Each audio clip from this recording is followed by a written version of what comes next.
Assalamu alaikum. I am Mohammad Jahangir Alam, lecturer in physics, Milestone College. I welcome you all in my online class. First of all, I express my heartiest gratitude to Almighty because I am still alright. I am talking in front of you. I am taking my class. I am carrying on my regular activities in this worldwide or situation of COVID-19. So thanks to Almighty again. I also hope all of you are playing a vital role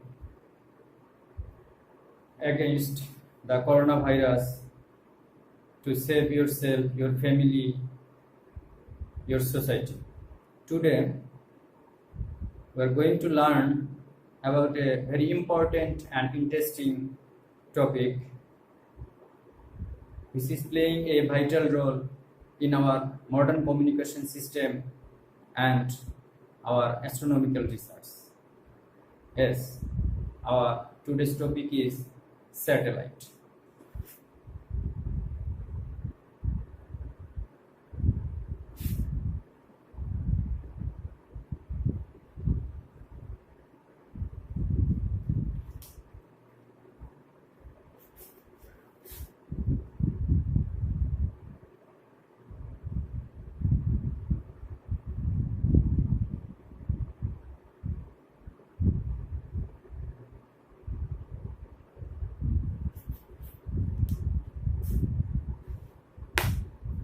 First of all, we have to know what is satellite. Actually, nowadays, all of you know more or less what is satellite, and you have many questions about satellite.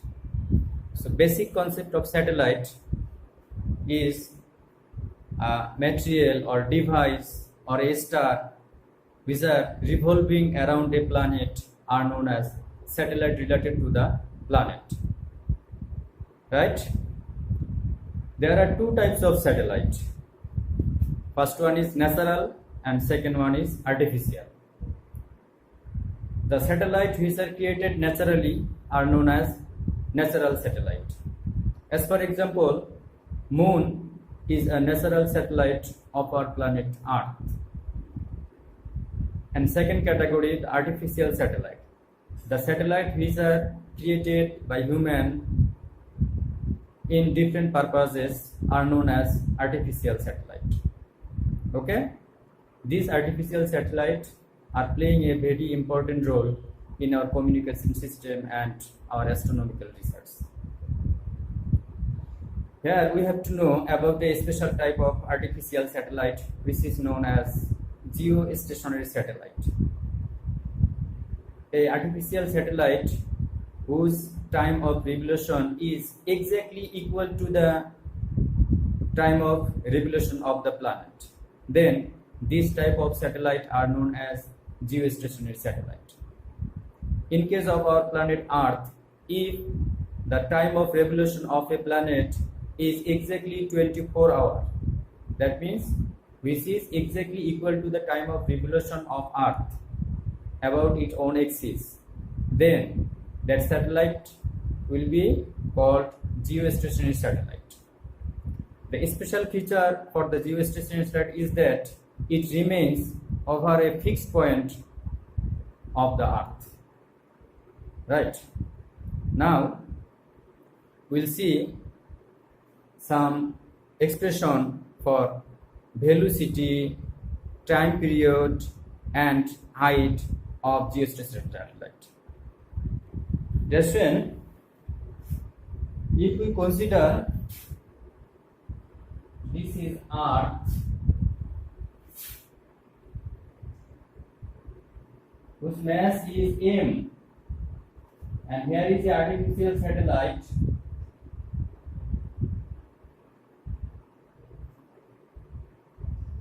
whose mass is small m, right? The distance of the satellite from the Earth's surface is denoted by h, and radius of the Earth is capital R. Then the distance between the satellite and the center of the earth, small r is equal to r plus h. Okay, so here we consider if the mass of a satellite b m and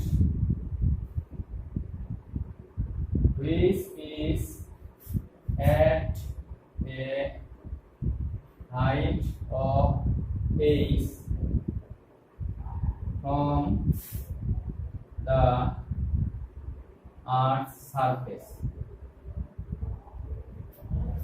We consider a satellite whose mass is m and whose height from the Earth's surface is denoted by small h, is revolving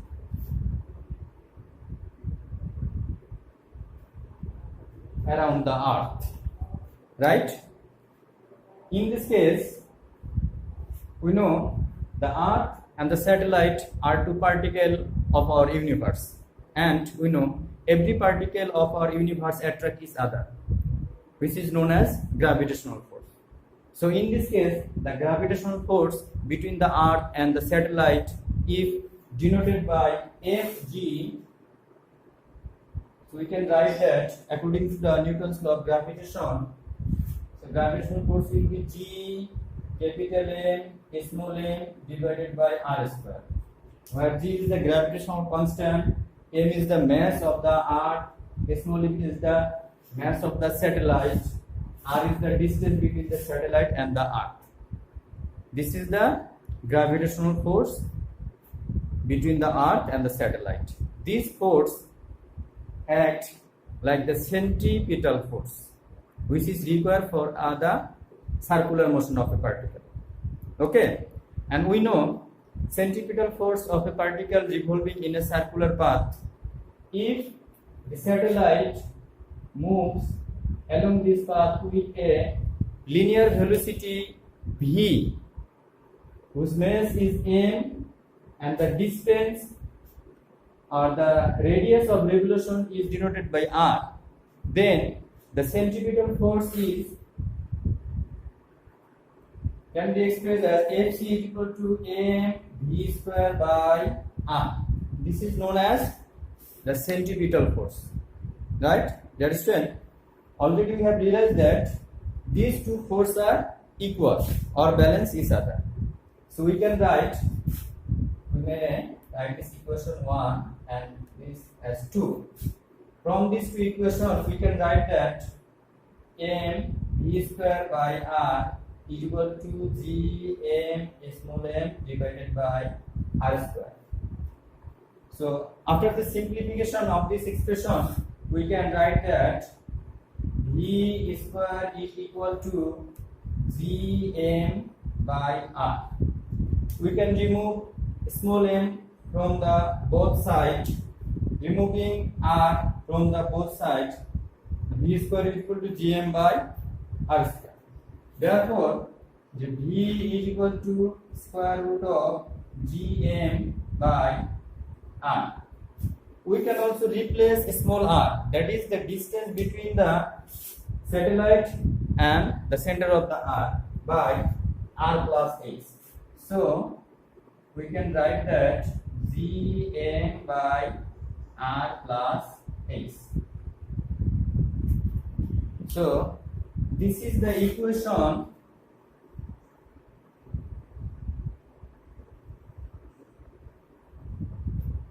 this is the equation for velocity of a artificial satellite. We have already noticed that the velocity of a artificial satellite can be expressed as v is equal to square root of gm by r or square root of gm by r plus h. Okay, now we are going to see the expression of time period or time of revolution of a artificial satellite.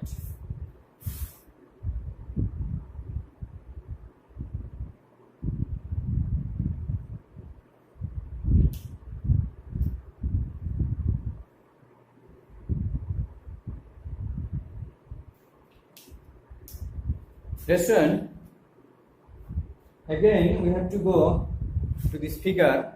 Suppose the satellite is moving with the linear velocity v in this circular path, and if it takes time t to complete one revolution, then according to the definition of linear velocity, we can write that v is equal to 2 pi r divided by t, where 2 pi r is the distance, that is circumference of this circular path, 2 pi r distance, and t is the required time for one complete rotation. So v can be expressed as by the expression. We can rearrange this by t is equal to 2 pi r divided by v. Okay.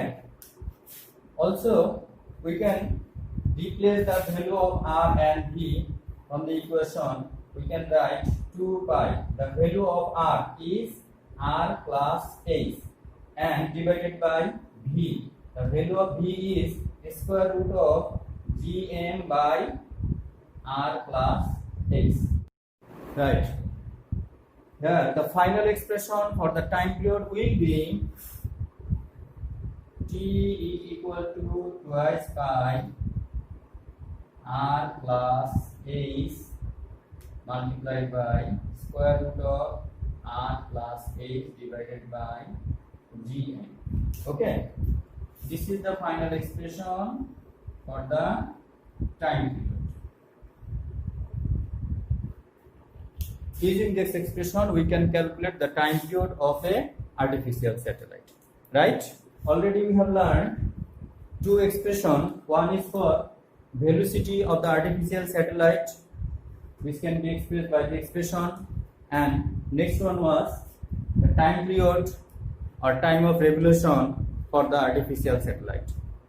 Finally, we are going to see the expression for the height of a satellite. We can derive this expression from this equation 2.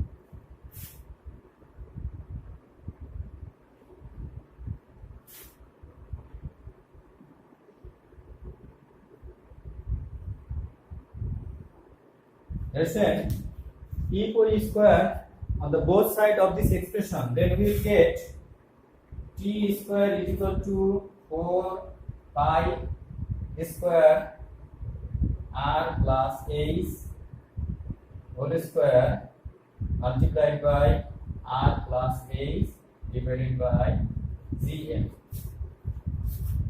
And after simplification, t square is equal to 4 pi r square, here r plus h whole square, whole cube divided by gm. Right? If we rearrange this expression, then it will become r plus h whole cube is equal to t square multiplied by gm divided by 4 pi r square. Okay. Now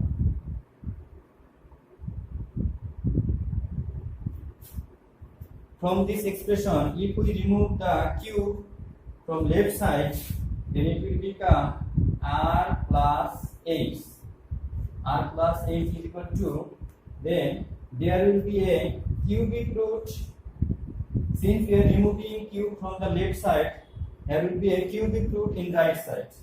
So the expression becomes t square multiplied by gm divided by 4 pi r square cubic root. So here r is the radius of the earth and h is the height of the satellite. Now if you would like to calculate the height of the satellite, then the expression becomes h is equal to t square gm